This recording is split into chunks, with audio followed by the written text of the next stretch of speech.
तपस्या करना चाहते हैं लेकिन शरीर साथ नहीं देता, या फिर तपस्या शुरू करते ही स्वास्थ्य बिगड़ जाता है। आज हम आपको एक ऐसा सरल विज्ञान बताएंगे जिससे तपस्या करना न सिर्फ आसान होगा बल्कि शरीर भी स्वस्थ रहेगा। और ये ज्ञान हमें मिला है परम पूज्य उपन्यास प्रवर श्री निर्मोह सुंदर विजय जी महाराज साहब द्वारा लिखित आहार कार्ड पुस्तक से। इस पुस्तक को आप इस नंबर पर संपर्क करके प्राप्त कर सकते हैं। तो आइए तपस्या को लेकर शरीर के अंदर रहे नेचुरल सिग्नल सिस्टम को समझने का प्रयास करते हैं सिर्फ 10 पॉइंट्स में। आप देख रहे हैं जैन मीडिया, बने रहिए इस वीडियो के अंत तक। पॉइंट नंबर 1, तपस्या हो या पारणा, एक नियम हमेशा याद रखना है, जिसका पेट साफ उसके सब गुनाह माफ। हमारे शरीर में पहले से ही एक सेल्फ सिग्नल सिस्टम है जो हर समय हमें सिग्नल देता है कि कब खाना है, कब नहीं खाना है, कब पानी पीना है, कब रुक जाना है। जैसे शहरों में ट्रैफिक सिग्नल हमें गाड़ियां चलाने या रोकने का इशारा देता है, वैसे ही शरीर के अंदर भी एक नेचुरल सिग्नल सिस्टम NSS है। आगे हम इसी NSS को विस्तार से समझेंगे। पॉइंट नंबर 2, जब हम रोज 3 से 4 बार खाते हैं तो कुल मिलाकर 10 से 12 रोटियां खा लेते हैं, लेकिन तपस्या में, वियाशना में या फिर एकाशना या एम्बिल में एक बार में ही पूरा दिन निकालना होता है। ऐसे में अगर हम पर्याप्त पौष्टिक भोजन नहीं लेते, यानी कि न्यूट्रिशियस फूड नहीं लेते हैं, तो शरीर कमजोर पड़ जाता है और मन भी बार बार पारणा की तरफ भागेगा। इसलिए ये फॉर्मूला अप्लाई करना है, टेस्ट को सेकेंड प्रायोरिटी और स्ट्रेंथ को, ताकत को फर्स्ट प्रायोरिटी। जीभ स्वाद से चलती है लेकिन शरीर ताकत से, ये याद रखना है। पॉइंट नंबर 3, परमात्मा महावीर स्वामी ने स्वयं ने अपनी देशना में स्वरोदय विज्ञान बताया था। ऐसा पूज्य चिदानंद महाराज साहब एवं श्राद्ध विधि के लेखक पूज्यपाद आचार्य भगवंत श्री रत्नशेखर सुरेश जी महाराज साहब डंके की चोट पर लिखते हैं। जैसे गलत खाना यानी कि अनहेल्थी फूड बीमारी देता है, वैसे ही गलत समय पर खाना यानी कि अनटाइमली फूड भी नुकसान पहुंचाता है। जस्ट एक बार सोचिए, हमें भोजन सबसे अच्छा कब लगता है? स्वाद अच्छा हो तब, गर्म हो तब नहीं। असली स्वाद तब है जब पेट में भूख हो। इसी तरह से पानी भी तभी लाभकारी है जब प्यास लगती हो। अब सवाल है, हमें कैसे पता चले कि शरीर को भोजन कब चाहिए और पानी कब चाहिए? तो इसका उत्तर है स्वरोदय विज्ञान, यानी कि हमारा नेचुरल सिग्नल सिस्टम NSS अर्थात नाड़ी विज्ञान। पॉइंट नंबर 4, अब सबसे जरूरी पॉइंट समझते हैं। स्वरोदय विज्ञान यानी कि हमारा नेचुरल सिग्नल सिस्टम। हमारी नाक के 2 छिद्र है, बाया छिद्र यानी कि चंद्र नाड़ी लेफ्ट नॉस्ट्रिल, दाया छिद्र यानी कि सूर्य नाड़ी राइट नॉस्ट्रिल। लेफ्ट और राइट, हमारा लेफ्ट राइट। जब शरीर को लिक्विड यानी कि पानी आदि चाहिए तो चंद्र नाड़ी चलती है, लेफ्ट वाली। और जब शरीर को सॉलिड फूड चाहिए, भोजन या फिर पचाने की जरूरत होती है, तब सूर्य नाड़ी चलती है, राइट वाली। इसे चेक करना आसान है, आंख बंद करके अपनी उंगली नाक के पास रखें, इस तरह से तुरंत पता चल जाएगा कौन सी नाड़ी चल रही है। जहां से फोर्सफुली सांसें बाहर निकलती हो वहां से ही अंदर जाती है और वह ही नाड़ी एक्टिव कहलाती है। सिंपल एग्जांपल, राइट नॉस्ट्रिल यानी कि सूर्य नाड़ी एक्टिव है तो ऐसा समझना है जैसे पेट में तवा गर्म है, यानी कि भट्टी चल रही है। अगर उसी समय ठंडा पानी डाल दिया जाए तो क्या होगा? शायद वही सरसराहट जैसे डोसा के गर्म तवे पर पानी छिड़कते ही होती है, और वही गड़बड़ हमारे पेट में भी हो जाती है। अरे भाई ठीक है ना, इससे हेल्थ का क्या लेना देना। पॉइंट नंबर 5, अब हेल्थ प्रेमियों के लिए एक इंपॉर्टेंट बात। हमारी सभी बीमारियों की जड़ है कमजोर इम्यूनिटी सिस्टम। आपने कई बार ऐसा देखा होगा या फिर अनुभव किया होगा, 2 लोग एक जैसा खाना खाते हैं, एक जैसा पानी पीते हैं, लेकिन एक बीमार पड़ जाता है और दूसरा बिल्कुल ठीक रहता है। फर्क है उनकी इम्यूनिटी का, और ये इम्यूनिटी पूरी तरह से डिपेंड करती है जठराग्नि पर, यानी कि पेट के डाइजेस्टिव फायर पर। अगर जठराग्नि स्ट्रांग है तो शरीर भोजन को अच्छे से डाइजेस्ट करके एनर्जी बना लेता है। जठराग्नि को आयुर्वेद में बहुत महत्वपूर्ण माना गया है क्योंकि ये शरीर के स्वास्थ्य और बीमारियों से लड़ने की क्षमता को प्रभावित करती है। अगर जठराग्नि कमजोर पड़ गई तो पेट और शरीर दोनों गड़बड़ा जाते हैं। इसी कारण से आइसक्रीम्स, कोल्ड ड्रिंक्स, एकदम ठंडा फ्रिज का पानी या फिर पेय पदार्थ एवं ऐसी अभक्ष्य चीजें जीभ को मजा और पेट को सजा देती है। सिर्फ एक बार सोचिए, पेट में जठराग्नि एकदम स्ट्रांग है, यानी कि गर्म है, भट्टी जल रही है पेट की, और उस पेट में आपने अगर आइसक्रीम डाल दी, ठंडा ठंडा कोल्ड ड्रिंक्स डाल दिया, एकदम फ्रिज का ठंडा शरबत डाल दिया, तो क्या होगा? हालत खराब हो जाएगी। इतना समझना होगा कि जठराग्नि के असंतुलन से यानी कि इम्बैलेंस से पाचन संबंधी समस्याएं जैसे कि अपच, गैस और कब्ज इत्यादि समस्याएं खड़ी हो सकती है। अंदर की अग्नि ठंडा पड़ते ही सारे रोग पनपते हैं। मटके का पानी नेचुरल होने से नुकसान नहीं होता, ये भी ध्यान रखना है। पॉइंट नंबर 6, सोचिए अगर सड़क के दोनों ऑपोजिट सिग्नल्स एक साथ ग्रीन हो जाए तो क्या होगा? एक्सीडेंट। बिल्कुल वैसे ही शरीर में भी होता है। जब राइट नॉस्ट्रल यानी कि सूर्य नाड़ी चल रही हो तो सिग्नल है भोजन के लिए ग्रीन, लेकिन पानी के लिए रेड। उसी समय पानी पिया तो डाइजेस्टिव सिस्टम बिगड़ जाएगा।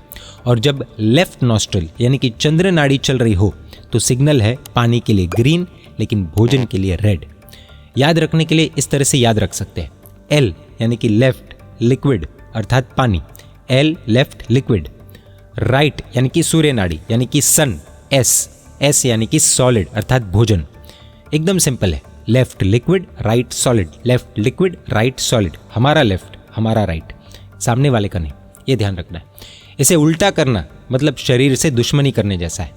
पॉइंट नंबर 7, कई बार स्वादिष्ट चीज़ें देखकर जी ललचा जाता है और हम सोचते हैं कि हमें बहुत भूख लग गई है, पर असली भूख सिर्फ तब होती है जब राइट नॉस्ट्रल यानी कि सूर्य नाड़ी चल रही हो। अब सवाल, पचखंड वाले तो सूर्यास्त के बाद पानी का त्याग करते हैं। अगर सनसेट के समय में यानी कि सूर्यास्त के समय में लेफ्ट नॉस्ट्रल यानी कि चंद्र नाड़ी ही नहीं चली तो क्या करना? इसका बहुत आसान उपाय, करवट बदलना। राइट साइड करवट लेकर सो जाएंगे तो लेफ्ट नॉस्ट्रल चालू हो जाएगी, लेफ्ट साइड करवट लेकर सो जाएंगे तो राइट नॉस्ट्रल चालू हो जाएगी।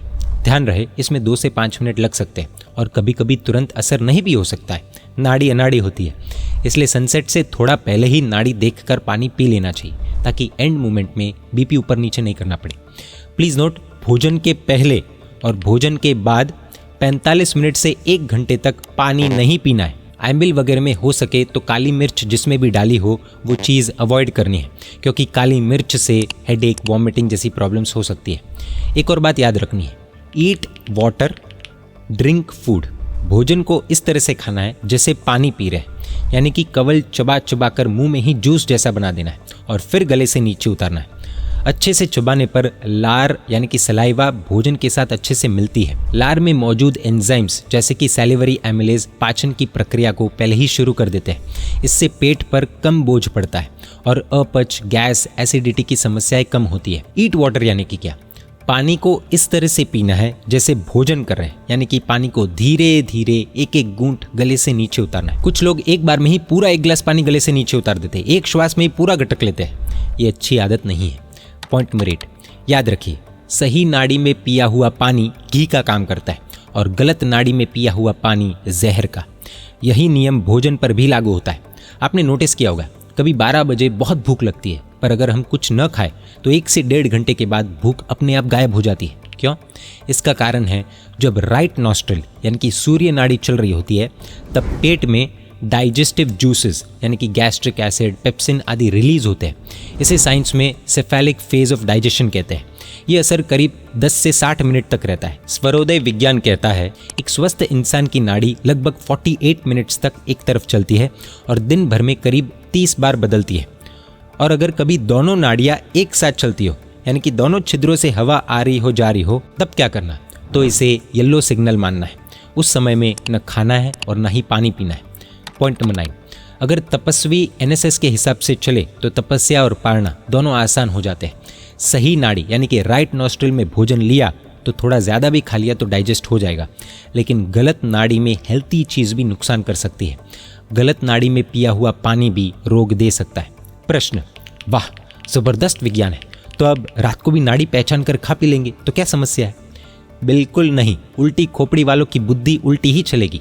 सूर्यास्त के बाद तो अमृत जैसा भोजन भी जहर समान है, क्योंकि सनसेट के बाद जठराग्नि बहुत मंद हो जाती है। मॉडर्न साइंस भी आज कह रहा है कि सनसेट के बाद भोजन से हेल्थ प्रॉब्लम्स बढ़ती है। जब जब सिग्नल ग्रीन हो तब तब भोजन या पानी की गाड़ी चलानी नहीं है, मगर जब जब भोजन अथवा पानी की गाड़ी चलानी है तब तब उस नाड़ी का सिग्नल ग्रीन होना बहुत ज़रूरी है। उल्टा पकड़ेंगे तो 24 घंटे हम खाते पीते रहेंगे। जीने के लिए खाना है, खाने के लिए नहीं जीना है। पॉइंट नंबर 10, अंतिम सूत्र, अगर दस्त यानी कि लूज मोशंस हो तो सामान्य नियम उल्टा करना है।